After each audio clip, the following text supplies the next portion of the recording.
안녕하세요. 모자란 글솜씨로 사연글을 쓰게 된 30대 후반의 지방 사는 평범한 여자입니다. 혹시 인생에 잊지 못할 음식이 있나요? 맛있다거나 좋아서가 아니라 이 음식을 먹을 때마다 운수가 좋지 않았다던가 나쁜 일이 있었던 일 같은 거요. 저에게는 그런 음식이 딱 하나 있어요. 많은 사람이 평생에 한 번은, 아니 매년 먹고 좋아하는 미역국이에요. 제 이혼과 이 미역국은 떼어놓을 수 없는 관계거든요. 제가 왜 미역국을 싫어하게 되었는지 여러분께 차분히 들려드릴게요. 저는 남편과 동갑으로 소개팅으로 만났어요. 남편도 저도 평범한 회사원에 지방에서 일하고 있었죠. 저는 본래 지방에서 살았었고 남편은 지방까지 일하러 온 경우였어요. 그렇게 저희는 1년 반의 연애를 거쳐 결혼하게 됐어요. 제가 결혼할 당시에만 해도 저의 친정아버지는 건축업으로 리모델링을 하며 돈을 벌고 계셨어요. 어머니는 오래전 돌아가셔서 아버지가 재혼하지 않고 저를 키우며 고생 많이 하셨어요. 제가 결혼할 때도 아버지는 그나마 벌어두었던 돈으로 낡아 빠져 못 쓰는 집을 한 채 사서 허물고 새로 예쁘게 지어주셨었죠. 1년을 고생하며 지어주신 게 저희 신혼집이었어요. 당연히 집 명의는 제 명의였고요. 고마움과 기쁨을 담았고 남편도 당시 아버지께 감사하다고 했었어요. 그러나 저희 결혼하고 4년이 지났을 무렵 아버지가 일을 하다 다치셨어요. 다시 돌아가고 못하고를 결정할 수준이 아니라 병원에 입원하고 안 하고를 결정할 수준이었기 때문에 저는 그때부터 아버지의 병고 안에 매달려 있었어요. 아침 일찍 일어나 집안일을 끝내고 출근해서 일하고 저녁에는 아버지 병수발을 들고 이게 저의 생활이었죠. 당시 저희는 임신이 잘 되지 않은 상황이어서 애를 가지려고 노력하던 차였는데 아버지의 병 때문에 시기가 계속 늦춰지고 말았어요. 그래도 남편의 일에 지장이 없도록 냉장고에는 반찬을 가득 만들어두고 주말에는 일찍 돌아와 남편과 함께 했죠. 그러나 아버지의 입원이 길어지자 남편은 물론 시댁과의 트러블이 계속 생기더군요. 어쩔 수 없다고 생각했어요. 2마리의 토끼를 잡는 건 무척 어려운 일이잖아요. 게다가 시댁은 악착같이 돈을 모아서 알부자가 된 사람들이라 시간을 금으로 아는 사람들이었거든요. 그 사람들에게 저의 병수발은 그야말로 시간을 허공에 뿌리는 것과 같다고 했어요. 시댁은 결혼할 때도 모은 돈을 아껴 썼어요. 그래서 원하던 결혼식도 하지 못했죠. 그때마다 돌아온 말은 엄마도 안 계시니 뭘 모른다는 말이었어요. 그때 왜 그 말을 참았는지, 차라리 화를 내고 결혼하지 않았더라면 더 나을 뻔했을지도 모른다고 생각해요. 그렇지만 당시에 저는 어렸고 이 결혼을 무르기에는 너무 멀리 왔다는 생각을 했죠. 결혼식 이후로는 시모가 친정에 대해 나쁜 말을 해도 꾹 참았어요. 시모가 어떻게 말하든 저는 외동딸로 아버지의 병고안을 멈출 수 없었고 그렇게 어영부영 시간은 흐르고 있었어요. 하루는 바쁘게 생활하다 저녁에 문득 달력을 보았는데 제 생일이었더라고요. 제 생일은 남편 생일보다 일주일 앞이었기 때문에 남편 생일을 생각하다 제 생일을 눈치챈 거죠. 하지만 이미 시간은 늦었고 그날 남편은 들어오지 않았어요. 문자로 제게 오늘 야근해야 해서 늦는다는 문자가 도착해 있었을 뿐이죠. 저는 한숨을 푹 쉬었어요. 그래, 바쁘면 그럴 수 있지. 그게 제 생각이었어요. 솔직히 이때쯤에는 그런 거 하나하나에 의미 부여하며 나를 챙겨주지 않은 남편을 탓할 힘도 의지도 없었어요. 게다가 나이가 30대에 내 생일 안 챙겨줬다며 투정 부르는 것도 웃기잖아요. 저는 그냥 이번 생일은 그냥 넘어가자 하고 편하게 생각했어요. 그래도 남편 생일은 챙겨줘야겠다 싶었는데 하필이면 그날 아버지 수술 날짜가 잡혀 있었어요. 남편과 함께 있었으면 했지만 아버지의 보호자가 저뿐이니 어쩔 수 없이 아침에 남편 미역국을 한솥 해놓고 냉장고에는 찜갈비와 잡채를 미리 해두었어요. 저는 탁자 위 쪽지에 용건과 축하한다는 말을 써놓고 병원으로 향했어요. 아버지의 수술은 그리 성공적이지는 않았어요. 그냥 상태를 지켜볼 수밖에 없다는 상황이었죠. 아버지가 정신을 차릴 때까지 병원에 있다 보니 이미 저녁 시간대가 되었더군요. 아버지는 매번 이곳에 와 있는 딸에게 고마워하면서도 미안한 마음을 가지신 것 같았어요. 저에게 가장 많이 한 말이 자신이 제게 짐이 된 것 같다는 표현이었죠. 저는 그런 말 하지 말라고 웃으며 아버지를 달랬어요. 남편이 잘해준다. 걱정할 거 없다. 그 사람이 나 대신 집안일도 잘해준다. 이렇게 거짓말을 늘어놓으면서요. 아버지가 걱정할 만한 일을 전하고 싶지는 않았어요. 제가 한 말이 거짓말이라 하더라도 아버지에게 마음의 위안이 될 수 있었다면 다른 거짓말도 많이 했을 거예요. 그렇게 저녁 9시쯤 저는 집에 도착했어요. 지친 몸을 이끌고 집 안에 들어서는데 현관에 신발이 가득하더군요. 평소보다 많은 신발에 이 늦은 시간에 누가 왔나 싶어서 안으로 들어갔더니 시부 남편까지 거실에서 TV를 보며 저를 기다리고 있었더군요. 어머님, 아버님, 당신까지 오늘 무슨 일 있었어요? 왜 저희 집 거실에서... 너 여태껏 어디서 놀다 왔어? 놀다 오다뇨. 오늘 아버지 수술 날짜 잡혀서 아버지 수술하는 거 기다리고 깨시는 것까지 보고 왔어요. 허구한 날 그놈의 아버지. 예, 너는 아직까지 결혼한 게 실감이 안 나니? 출가 외인이라는 말이 왜 생겼는지 몰라? 너 시집 오면 우리 집에 충성해야 하는 거야, 충성. 제가 충성을 안 하는 게 있었나요? 시댁 어르신들 생신 때든 어버이날이든 추석 명절에도 꼬박꼬박 가고 김장도 빠진 적 없고요. 일주일에 한 번씩 꼬박꼬박 전화도 드리는데 제가 뭔가 모자란 게 있었나요? 너희 아버지한테 너무 목매는 거. 아무리 사돈어른이 혼자서 힘들게 사신다고 해도 너는 우리 집에 더 노력을 해야 하잖아. 너 오늘 네 남편 생일인데도 다 잊어버렸더라. 내가 그 이야기를 듣는데 어찌나 마음이 아팠는지 모르지? 내가 얘를 어떻게 키웠는데, 그렇게 정성을 다해서 키웠는데 네가 어떻게 애 생일날 미역국 하나 안 끓여줄 수가 있어? 너희 아버지가 그렇게 대단하니? 그렇다고 내 아들 핍박할 이유는 없잖아. 이럴 거면 결혼을 왜 했니? 혼자서 홀아버지 모시고 쭉 살면 됐지. 어머님, 제가 왜 남편을 핍박해요? 당신 설마 지금 내가 생일상 안 차려줬다고 부모님 모셔온 거야? 나이가 35인데 나한테 이야기하면 될 걸 굳이 부모님까지 모셔와서? 저는 웃음밖에 안 나왔어요. 이 상황이 진짜 웃겼거든요. 나이 35에 마누라가 미역국 안 차려줘서 시모에게 일러바친 남편. 이게 무슨 꽁트인가 싶은 정도였죠. 실수가 실실 나오려는 걸 참으면서 남편에게 말했죠. 당신 혹시 밥 차려 먹으려고 생각은 했어? 내가 탁자에 쪽지 남겨놨는데 못 봤나 봐? 그제야 남편이 흠칫하더군요. 나도 밥 차려 먹으려고 했지. 그리고 쪽지? 난 못 봤는데. 이상하네. 밥 먹으려면 테이블을 봐야 하잖아. 그래서 일부러 수저통에 넣어뒀는데 아예 밥을 안 차려 먹었어? 그리고 미역국도 한 솥 끓여놨는데 못 봤어? 지금도 그 자리 그대로 있는데? 저는 남편에게 미역국 솥을 가리켰어요. 남편이 말을 못하더라고요. 당신 생일에 아버지 수술이라 미안한 마음에 미역국이라도 끓여놓고 갔는데 아예 밥 먹을 생각 안 하고 밖에서 먹었나 보네? 그러면 냉장고에 있는 찜갈비랑 잡채도 못 봤겠네? 남편이 그 이야기에 우물쭈물하자 시모가 남편을 거들고 나섰어요. 아니, 만들어 놓기만 하면 뭐해? 같이 축하를 해줘야지. 생일을 챙긴다는 건 상대방을 존중해준다는 말이야. 넌 어떻게 된 애가 그런 기본적인 것도 몰라? 이렇게 미역국만 차리고 간다고 네 할도리 다 했다고 생각하나 본데 절대 그런 거 아니거든. 이 상황은 며느리 네가 잘못한 거야. 가족을 사랑한다는 마음이 없는 거지. 그 말에 툭 하고 제 이성이 끊겼어요. 참자 싶었거든요. 솔직한 말로 아버지 병원 왔다 갔다 하는 것만으로도 모든 체력을 다 써서 굳이 말다툼도 하고 싶지 않았어요. 그런데 갑자기 존중 어쩌고 하니까 더 열받은 거죠. 제 자식은 나한테 생일은커녕 새까맣게 잊고 있더니 감히 저한테 존중 따위를 노네요? 저도 열받아서 한마디 했어요. 존중요? 어머님은 제 생일이 언젠지 아세요? 시모가 입을 꾹 다물더군요.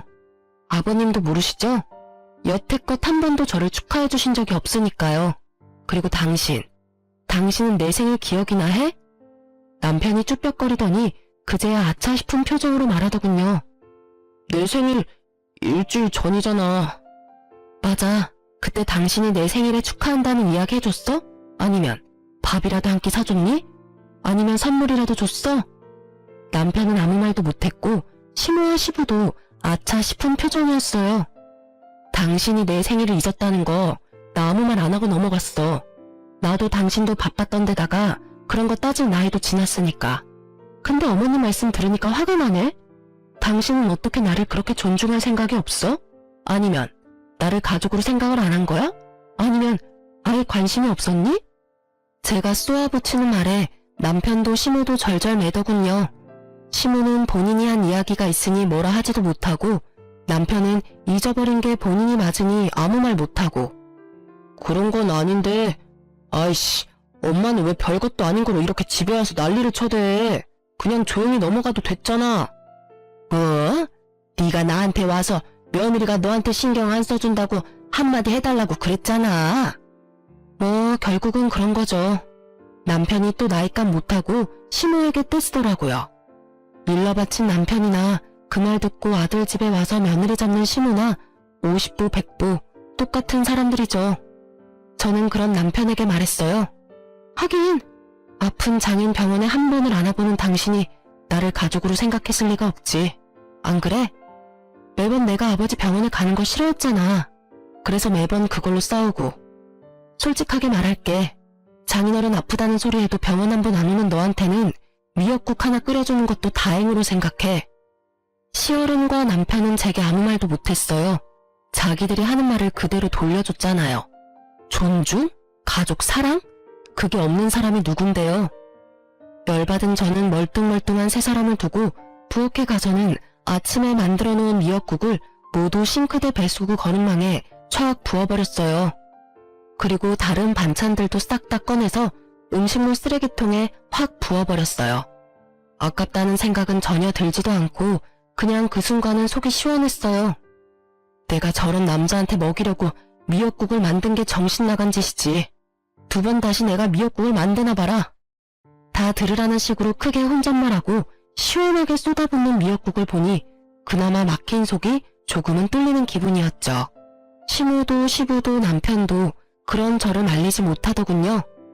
결국 남편은 쭈구리가 돼서 방에 틀어박혔고 시부모는 부랴부랴 저희 집을 떠났죠. 저는 이때부터 남편에게 화가 나기 시작했던 것 같아요.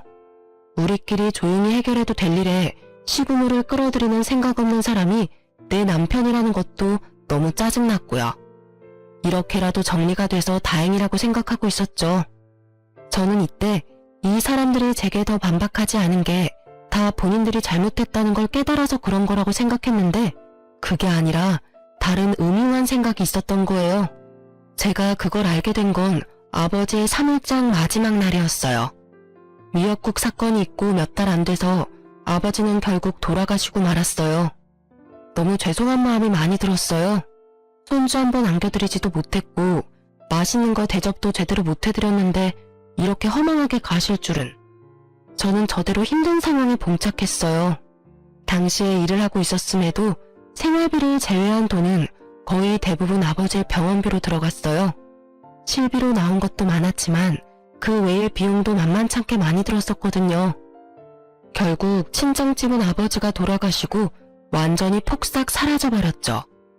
아버지가 노후를 보낼 생각으로 구해두었던 집은 결국 빚만 잔뜩 남긴 채 다른 사람에게 팔려갔고 딸인 제게 남은 건 몇만 원 남지 않은 아버지의 통장들이었죠. 이미 결제한 장례식 비용을 어떻게 갚아야 하나 걱정하던 중 남편과 시댁에서 저를 찾아왔더군요. 이제 막 모든 것이 끝나고 마음을 추슬러야 하는 이때 그들이 저를 데리고 간 곳은 한정식 가게였어요. 저는 처음으로 이 사람들이 고생한 나를 위해 이곳에서 식사를 대접해준다고 생각했어요. 여태까지 서운하고 힘들었던 마음이 천천히 녹아드는 기분이었죠. 하지만 이상하다는 생각도 했어요. 시부모와 남편 신우가 저를 무척이나 살피는 표정으로 바라보았거든요. 이상하게 생각하기는 했지만 깊이 생각하지는 않았어요. 아니, 생각할 여유가 없었다는 게 맞는 말일 것 같아요. 그렇게 한정식 코스 요리를 다 먹고 났더니 마지막으로 식사가 나왔어요. 그런데 제 식사에 미역국이 나왔더군요. 저는 주변을 보았어요. 나머지는 미역국이 아니었거든요. 제 생일도 아닌데 왜 미역국을 주나 싶었는데 식사가 얼추 끝났다 싶었는지 그제야 시무가 입을 떼더군요. 그래, 고생했다. 아버지 3일장 끝났으니 이제 한시름 놓을 수 있을 거야. 네. 그리고 우리가 네 생일날 무심했던 게 너무 미안해서 이곳으로 데려온 거야. 그러니 그 일은 잊고 새로 좋은 가족이 되어보자는 의미로 받아들이면 된다. 이 미역국이 그런 의미였나 싶어 미역국을 한술 떴어요. 입으로 미역국을 가져가려는데 신우가 말을 하더군요. 그리고 네 아버지가 돌아가셨으니 내가 너에게 제안할 게 있어. 너도 그리 나쁘지는 않은 이야기일 거다. 너 병원에 입원해 계신 내 시어머니를 알고 있지? 너의 시조모 말이다. 네, 여러 가지 질병으로 요양병원에 입원해 계신 건 알고 있어요. 너희 아버지 간병하면서 이래저래 병간호일도 몸에 붙었을 테니 이번에는 네가 너희 시조모 수발을 좀 들어줘야겠다. 저는 순간 당황해서 미역국을 먹지도 못하고 고개를 들어 신우 얼굴을 쳐다봤어요. 제가요? 그럼 너 말고 누가 있겠니? 다 늙어서 힘도 없는 이 시어머니가 아랴? 너 여태까지 네 아버지 수발 잘 들었잖니? 설마 지댁에서 시키는 거라서 하기 싫다는 건 아니지? 공짜로 하라는 건 아니다. 네 시조모 앞으로 보험금이 좀 있어. 그분이 자기 수발 드는 자식에게 그 보험금 전액을 수령인으로 해주겠다 하지 않니? 어차피 오늘 내일 하는 늙은이고 네가 일만 잘해주면 손쉽게 상속받을 수 있는 일이야. 당시 시조모는 간병사가 모시고 있었는데 시조모는 가족들이 자기를 버렸다고 생각한 것 같았어요. 그러면서 수발 들어주는 사람에게 남은 재산인 보험금을 주겠다고 했던 거예요. 시부의 형제자매가 이남 일녀였는데 하겠다고 나선 사람이 선뜻 없던 모양이에요. 그리고 아무 지식도 없는 큰아버지의 손주가 간병하러 갔다가 시조모에게 욕만 얻어먹고 쫓겨난 모양이라 이 사람들은 제가 그 역할에 딱 안성맞춤이라 생각한 모양이더군요. 눈앞에 미역국이 갑자기 꼴도 보기 싫어지면서 제가 여태 이 방에서 먹은 것들이 역겹게 느껴졌어요. 이 사람들이 내게 마음을 써줄 리가 없다는 게 너무나 확 다가왔거든요. 그럼 제가 시조모님을 모시면 그 수령이는 제 이름이 되는 건가요? 그건 아니지. 당연히 아들 이름으로 들어가게 되는 거지. 그럼 안 할래요. 할 필요가 없잖아요. 어차피 남편 이름으로 들어가면 저한테 한 푼도 안 떨어질 테니까. 여보, 무슨 소리야. 내가 당신 섭섭지 않게 잘 챙겨줄게. 부모님 나 당신 3등분 하면 딱 되지 않을까? 무슨 소리야. 왜 이야기가 그렇게 돼? 고생은 내가 다 하는데 당신이랑 시부모님은 왜 돈을 그만큼 가져가? 아, 지금 남의 돈 욕심내는 거야? 솔직히 그 보험금이 당신 돈은 아니잖아. 우리 할머니 할아버지가 모은 돈을 왜 네가 다 가져가려고 하는데? 그럼 나한테 시키지를 말아야지. 솔직히 나도 하고 싶은 마음도 없고 돈도 얼마 안 되는 것 같고. 안 그래? 그럼 그냥 그 돈 큰아버지나 고모님 주면 되지. 내가 안 하면 그 돈 구경도 못하는 건 그쪽이잖아. 당신도 말하는 거 웃기네. 내가 돈 욕심을 내? 욕심내는 게 누군데? 나야 일하고 정당하게 받는 거라고 치지만 당신이랑 어머님은 아무것도 안 하고 내가 고생한 거 홀라당 하겠다는 거랑 뭐가 달라? 재주는 곰이 부리고 돈은 주인이 받는다더니 딱 주인 노릇하려고 그러는 거 내가 모를 줄 알았어? 보자 하니까 사람을 아주 집안에 달린 식모처럼 부리려고? 야, 적당히 까불어. 누가 언제 너 식모처럼 부린대? 말 똑바로 해라. 돈 준다잖아. 솔직히 장인어른 아플 때는 돈 없이도 수발 잘 만들더니 왜 시자가 들어가니까 하기가 싫어? 솔직히 네 아버지 노가다로 돈도 못 벌고 고생만 했잖아. 돈 한 푼 없는 영감 모실 때는 효녀인 척 다 하더니 왜 우리 할머니 보험금 많다니까 그 돈 탐나서 이런 식으로 뻣뻣하게 구는 거야? 너 지금 우리 아버지한테 뭐라고 했어? 이 새끼야, 지금 네가 살고 있는 그 집도 그 노가다 하는 아버지가 준 집이다. 와, 네가 이런 식으로 생각하는 줄 알았으면 예저녁에 너랑 인연 끊어버리는 건데. 그리고 네가 돈 준다면 내가 그 수발 드는 거 할 줄 알았어? 천만금, 아니 억만금을 줘도 나 그 집에서 수발 안 들어, 미친 새끼. 그 집구석에 자식 손주가 몇 명인데 내가 수발을 들어? 그리고 어떻게 된 집구석이 그 많은 사람 중에 한 사람 나서서 들겠다는 놈이 없어? 양심은 어디다 갖다 팔아먹었니? 남한테 대리효도 시키고 돈 빼내가는 도둑놈 같은 놈이 남의 아버지를 욕해? 그만해라. 너 남편한테 그런 말버릇은 너무하지 않니? 그리고 하기 싫으면 관둬. 대신 그거 하기 싫으면 이혼해. 어차피 우리도 너한테 정 같은 거 없어.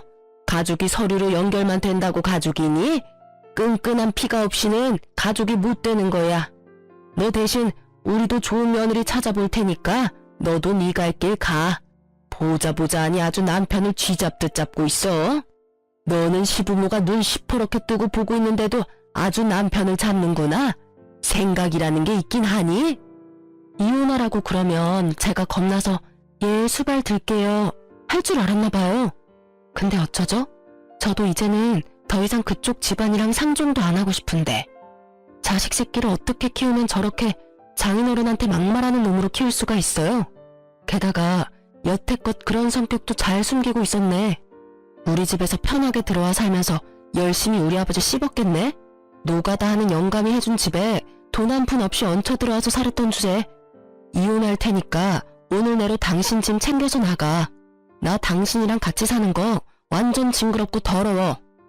제 말에 벙친 건 남편이었어요. 갑작스레 이혼 이야기가 오가니 본인도 놀란 듯 하더라고요.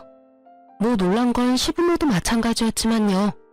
이혼하라고 하면 제가 겁나서 알겠노라 할 줄 알았나 보더라고요.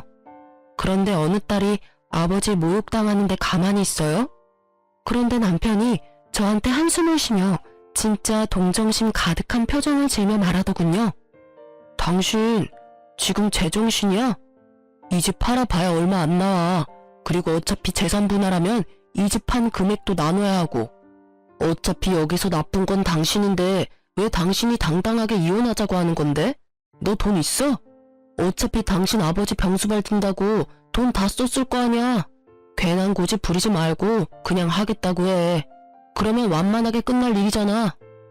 이혼은 당신 어머니가 하라고 했고 나쁜 건 내가 아니라 너고. 나를 유책 배우자로 만들고 싶은 모양인데 시댁 병수발 강제로 들라고 하는 거 문제 있는 거 몰라? 그리고 남의 아버지 모욕한 것도 문제 있고 나 동정하기 전에 당신부터 동정하는 게 어때? 지금 이 집에서 나가면 어차피 당신 시댁 들어가거나 전세 월세 가야 할 텐데 당신도 돈 그리 많은 건 아니잖아. 안 그래? 오지랖 넓게 내 걱정은 하지 마. 나 알아서 할 테니까. 제 말에 남편도 시부모도 마치 저를 정신 나간 사람처럼 보더군요. 제가 이혼을 선택한 게 그 사람들한테는 어이없는 일이었던 것 같더라고요. 그렇지만 이 상황에서 어떤 여자가 시댁의 저런 요구를 받아들일 수 있겠어요? 돈 문제를 떠나서 남의 손으로 효도를 시키겠다는 그 마인드 자체가 잘못돼도 한참을 잘못된 거죠. 차라리 남편이 자기가 할 테니 나한테 조금만 도와달라고 했다면 제가 해주겠다고 했을지도 몰라요. 그런데 아예 저한테 모든 걸 맡기겠다고 하다니. 결국 저는 남편과 이혼 조정에 이르게 됐고 이혼은 생각보다 제게 유리하게 진행됐어요. 남편은 제가 집안일을 내버려두고 친정 일에만 열심히 한다며 저를 몰아갔지만 저는 그 사람들이 해달라고 했던 걸 알려줬죠. 병시중을 요구하고 장인어른을 모욕했던 걸요.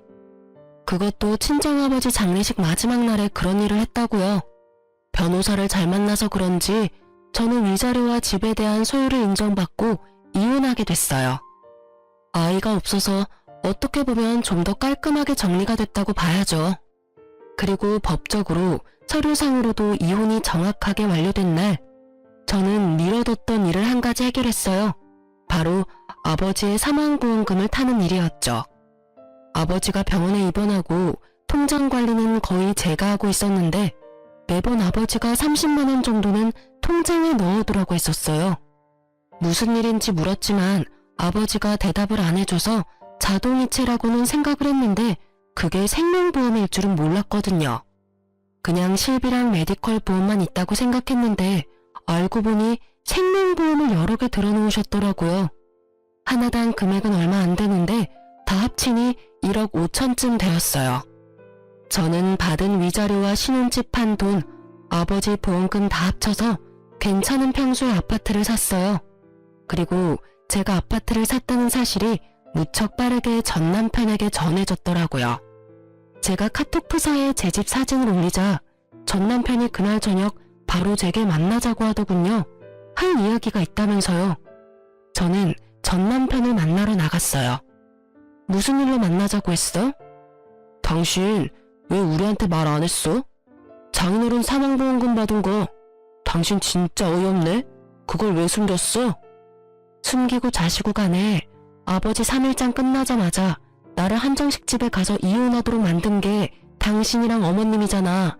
아니, 보험이 있다는 걸 그 뒤에 알았는데 왜 내가 당신한테 그런 걸 이야기해야 해? 당신이야말로 어이없는 소리 하네. 남편의 행동은 아주 가관이었죠. 마치 우리 아버지 사망보험금이 자기 것이라도 된 양 행동하는 게 너무 웃겼죠. 난 당연히 그거 물어볼 수 있지. 솔직히 이혼하기 전에 그 보험금 있다는 거 알았으면 이렇게 이혼할 상황까지 안 갔을 수도 있잖아. 나도 좀 더 관대한 마음으로. 관대하기는 지랄하고 자빠졌네. 이건 무슨 똥 같은 소리야? 뭐 잘못 먹었어? 아니면 오늘 컨디션이 영 안 좋아? 우리 아버지 보험금이 있다는 사실이 왜 우리 이혼에 영향을 끼칠 수가 있어? 설마 당신 그 돈 탐났어? 그래서 내가 그 돈으로 집 사니까 이렇게 뛰어와서 왜 보험금 있던 거 말 안 했냐고 지금 나한테 따지는 거야? 탐났냐니 사람을 뭘로 보고?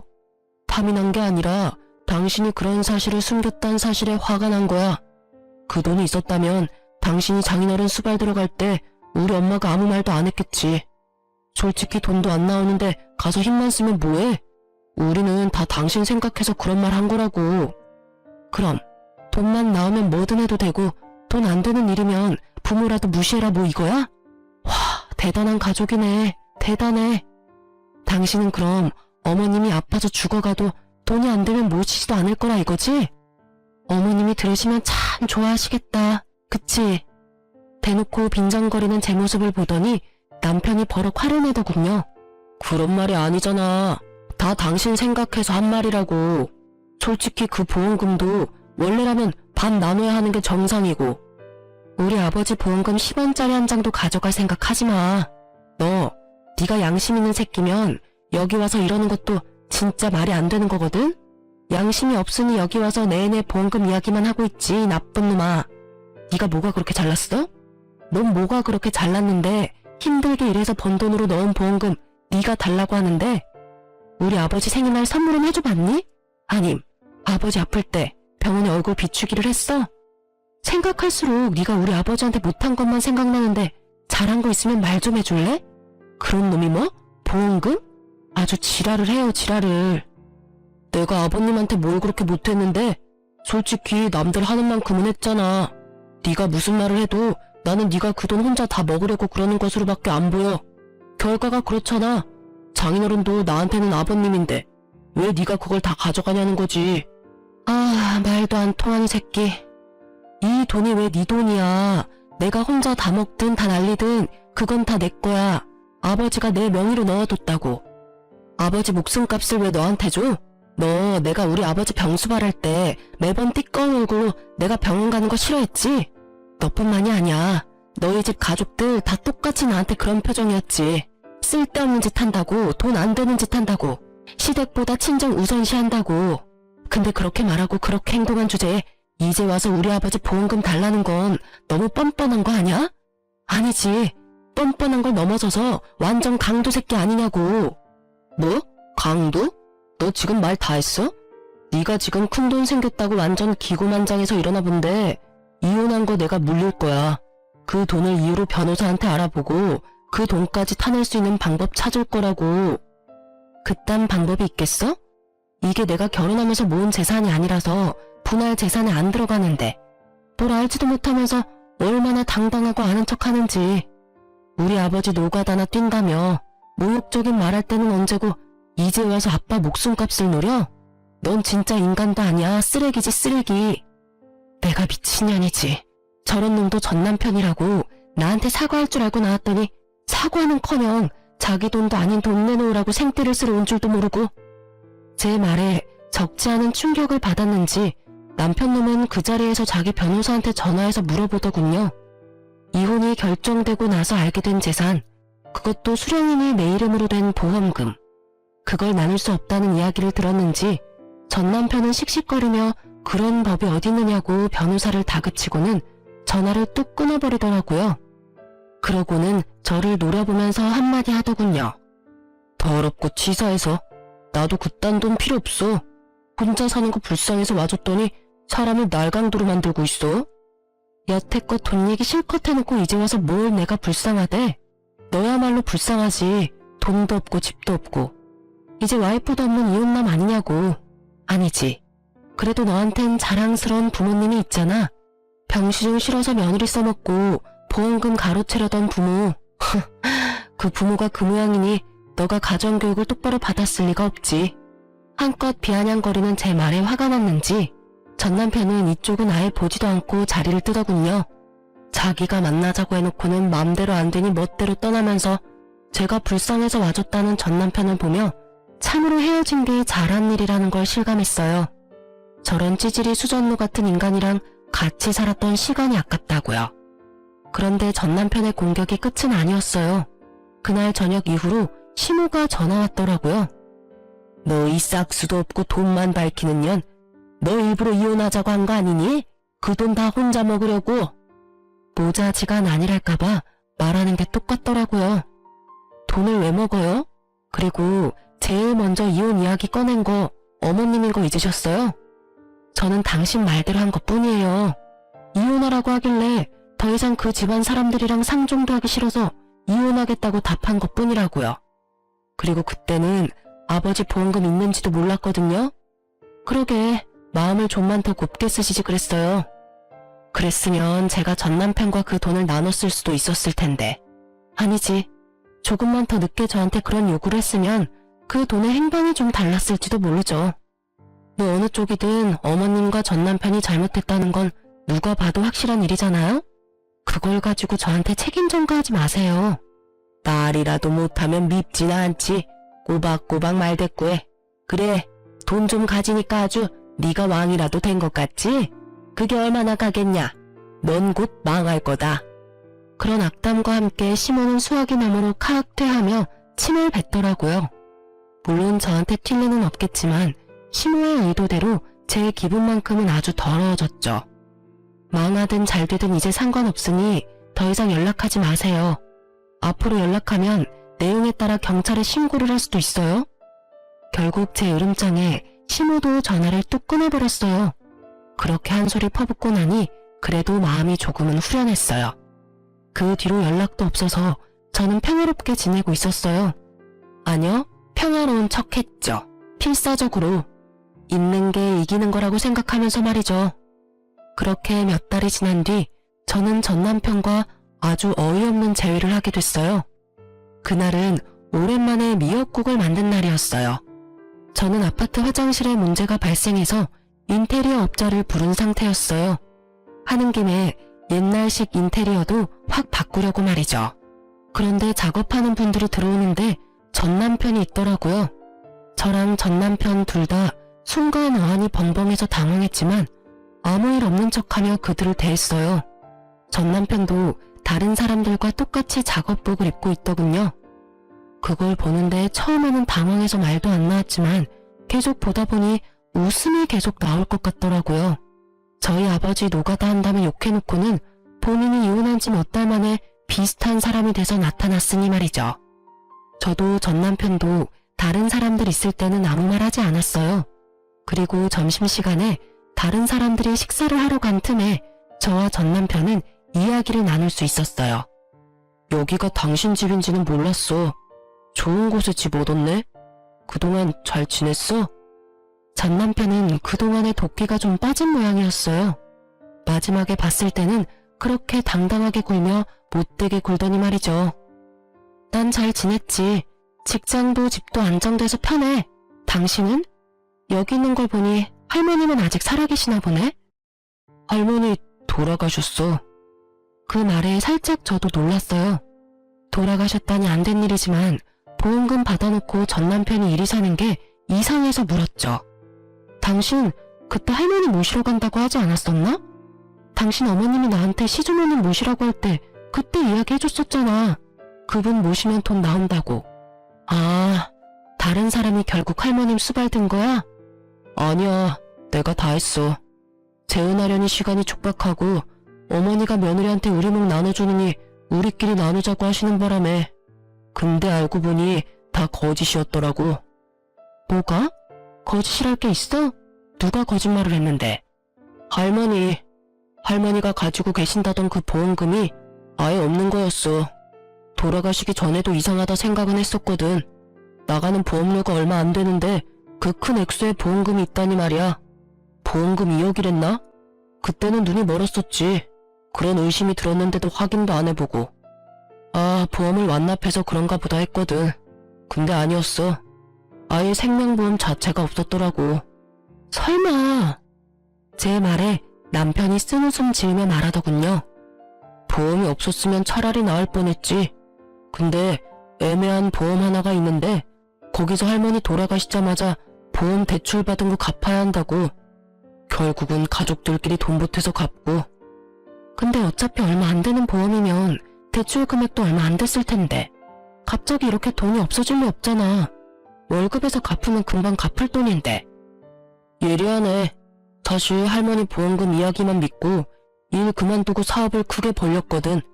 대출도 마구잡이로 하고 투자금도 여기저기서 끌어들였는데 결국 완전 망해버려서.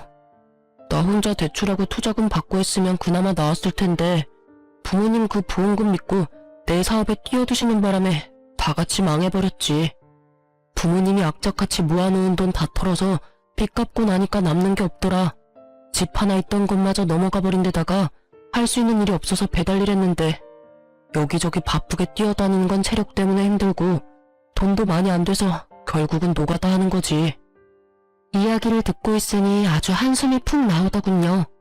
이렇게 될 줄 알았다고 하면 참으로 나쁜 말일까요? 그래, 일은 몸에 맞아? 우리 아버지가 어떻게 돈 벌었는지 확인해보니 기분이 어때? 그냥 미안하다고 생각해. 내가 그때는 왜 그랬나 싶은 거지. 아주 복에 겨워서. 투정 부리다가 일 다 망친 느낌이야. 당신이 아버지 병시중 들면서 본가에 자주 왔다 갔다 했거든. 밥 먹으러도 가고 할 일 없으면 가기도 하고. 그랬더니 부모님들 생각이 나한테 옳은 것 같아. 너와 연애하고 결혼할 때는 내게도 그런 편견 같은 건 없었을 텐데 내가 왜 그랬을까 싶기도 하고. 솔직히 지금도 당신이랑 이혼한 건 모르고 싶기도 해. 그때 내가 한 선택은 온전한 내 선택이 아니었으니까. 그래서 말인데 당신도 여전히 혼자인 것 같고 나도 다른 여자는 없어. 이번에야말로 애 낳고 잘 살아보지 않을래? 결국 마지막에는 전 남편이 재결합 이야기를 꺼내더군요. 애가 없다는 게 이토록 다행이라고 생각할 줄이야.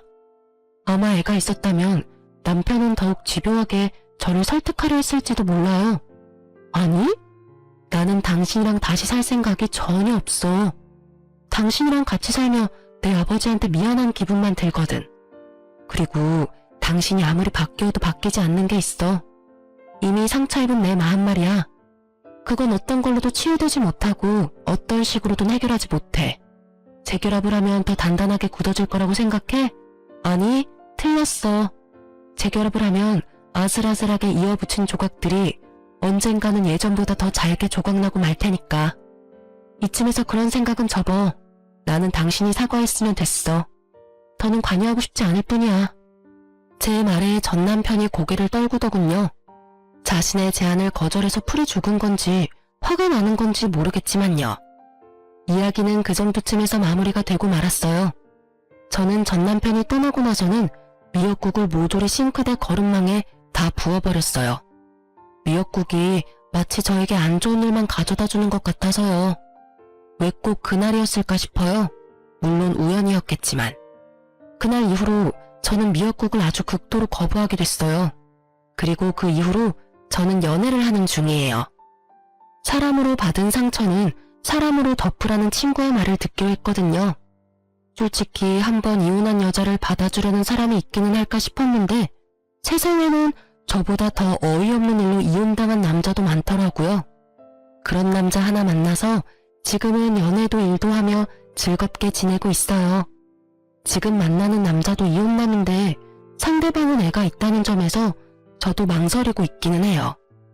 다정하고 친절하고 가족들도 모두 친절하고 상냥한 사람이라 제가 미역국을 엄청나게 싫어하는 걸 알고는 매년 생일에는 미역국 대신 케이크로 생일을 축하하자고 해주는 사람이죠. 그래서 웬만하면 놓치고 싶지 않아요. 그렇지만 한편으로는 이런 생각도 해요. 제 전 남편도 처음부터 그렇게 나쁜 사람은 아니었다는 걸요. 그 사람도 처음에는 뭐든 이해해주고 같이 고민해주는 착한 사람이었거든요. 시간이 흐르면서 변하는 사랑만큼 추한 건 없는 것 같아요. 사랑이 우정이나 정이 된다면 모를까. 저처럼 사랑이 원수가 되면 끝맛이 참 씁쓸하거든요. 그 사람과의 좋은 추억은 여전히 가슴에 있지만 그런 가슴에 못을 박아버린 것도 그 사람이니까요. 그 뒤죽박죽인 상황을 해결도 못하고 끙끙거리면 결국은 손해는 본인만 받잖아요. 그러니 여러분 속으로 앓고 계시지 마세요. 속병 생겨요. 저는 다 털어내고 마음만은 편하게 살고 있어요. 여러분들도 편안한 하루하루를 보내셨으면 좋겠어요. 글 읽어주셔서 감사합니다.